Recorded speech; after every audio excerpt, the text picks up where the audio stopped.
これが iPhone 13です。9月26日の発売からもうかなり時間が経つと思うんですけど、色々あってかなり遅れちゃいました。申し訳ない。それじゃ早速本題に入っていきます。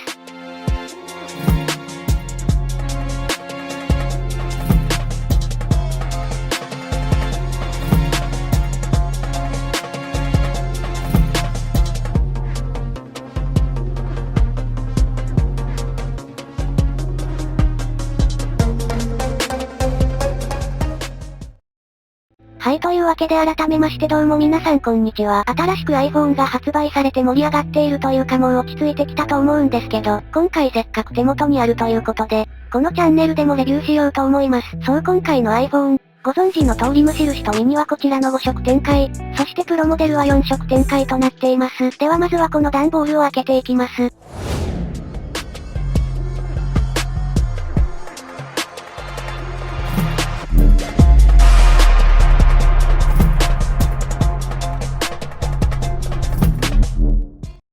というわけで改めまして今回紹介するのはこちらの iPhone 13、128GB スターライトです。今回からホワイトはスターライト、ブラックはミッドナイトっていう名前に変わったんだよな。元々からホワイトモデルにしようと思ってたんですけど、同時に発売した iPad mini のスターライトが結構黄色みがかっているんですよね。しかもこっちはスペースグレーっていう名前なのもちょっと気になるな。まあとにかく、新色スターライトの色味も確認しながらレビューしていきます。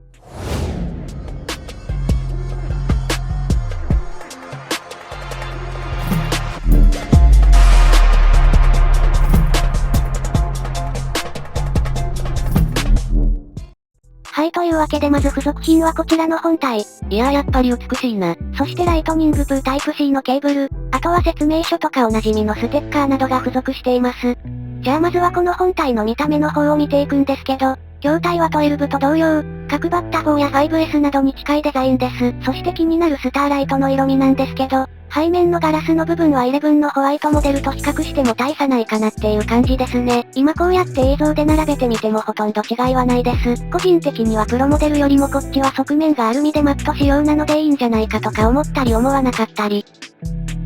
スペックに関してはもうご存知だと思うんですけど、チップが A15 バイオニックになっています。CPU は6コア、GPU は4コアらしいな。ちなみに RAM は 4GB、容量は先ほども言った通り 128GB です。RAM に関してはプロモデルが 6GB で差別化されているぜ。ディスプレイは 2532×1170 ドットの有機 EL。バッテリーはだいたい 3200mAh だとか。バッテリーはかなり進化してるよな。まあでも端子は相変わらずライトニングですけどね。とここで早速開封していく前に先にフィルムを貼っちゃいます。今回使用するのはこちらの、ラスタバナナ、ブルーライトカット高光沢のタイプです。ガラスフィルムは割れる可能性があるのであんまり好きじゃないんですよね。でこのラスタバナナのフィルムはケーブルを使って綺麗に位置調整できるのでなかなか気に入っています。はい、というわけでこんな感じで貼ることができました。じゃあお待ちかねの起動の時間です。iOS 15からなんかこんな感じで初期設定の画面が変わりましたよね。この手書きの感じはめちゃくちゃ好みだな。で今回は新しい iPhone として設定しておきます。はい、というわけで初期設定完了。ノッチもなかなか気持ちすっきりしましたよね。12とサイズがほぼ同じと言っても、13に乗り換えようと思っている方はほとんど8や11が多いと思うのでサイズ感を比較していきます。これまでの iPhone を並べるとこんな感じ。左から私が今まで使っていた iPhone 6S、iPhone 8、iPhone 11、そして今回の iPhone 13ですね。11と比較しても12からベゼルがちょっと薄くなっているので持った感じ若干小さく感じます。でも8とかを今まで使っていた私みたいな方にとっては結構大きく感じるかなっていうのはありますね。ちなみに厚さはこんな感じで、ちょこっとだけ11より薄くなっていますね。私は Apple Store で触った感じ、ミニだとちょっと小さいなって感じたので今回は無印を選んでみました。お次は皆さんお待ちかねであろうカメラ性能のテスト。まずは広角カメラでの比較です。左から8、11、13ね。これ映像ではちょっとわかりにくいかもしれないですけど、結構違いあります。かなり明るい環境で撮影しているので11とはそんなに大差ないようにも感じますが、8と比較するとかなりくっきり映っていますね。そして暗所だとこんな感じ。全機種ナイトモード使っていないので残念な感じですね。ナイトモードに関しては11との比較になるんですけど、こっちはそんなに違いは少ないような気もしますね。11とのポートレートの比較はこんな感じ。個人的にはそんなに違いは感じません。ちなみに拡大するとこんな感じですね。そして今回はフォトグラフスタイルといって、人の肌の色を変えずに色味を気軽に調節できる機能も搭載しています。使うかは別として、これはなかなか面白い機能だな。そしてこれは12にもあったんですけど、ナイトモードなどもインカメラで使えるようになっています。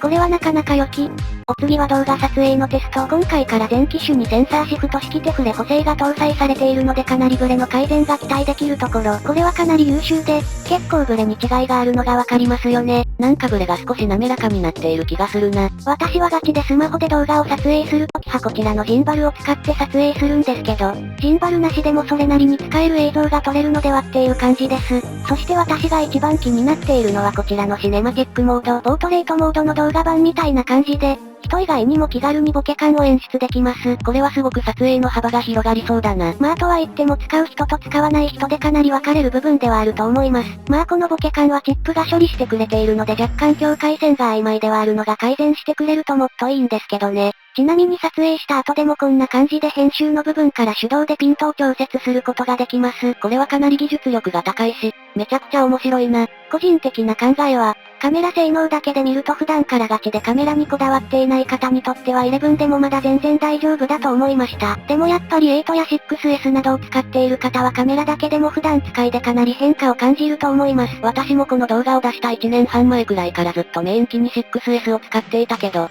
かなり違うんだよな。あとこれは補足なんですけど、前回と同様、プロモデルには Apple Pro RAW というローファイルで写真が撮影できる機能が搭載されています。私はこれかなり気になっていた部分ではあったんですけど、私の使い方ではおそらくそんなに普段から使わない機能かなと思ったのであえてプロモデルを選びませんでした。これに関しては触れている動画が少なかったので一応言っておきました。カメラに関してはこんな感じですね。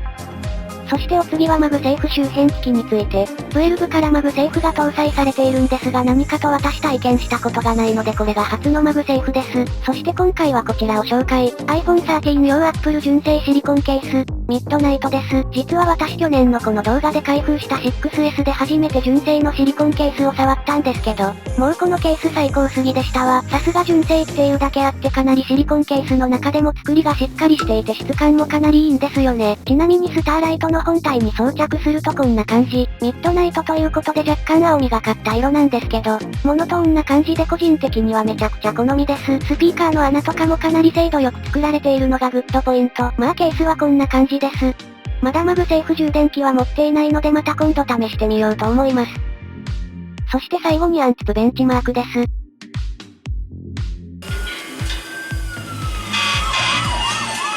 はい、というわけで結果はこんな感じ。皆さんの購入の参考になれば幸いです。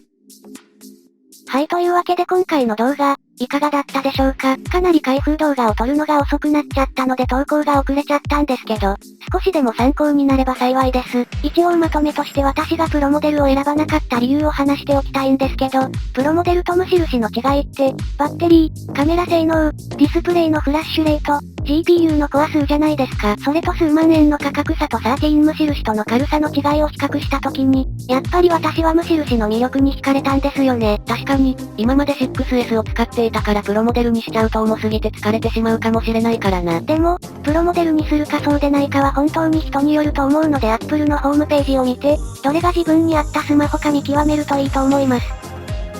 というわけでもしよければチャンネル登録、評価もよろしくお願いしますね。というわけで最後までご視聴、ありがとうございました。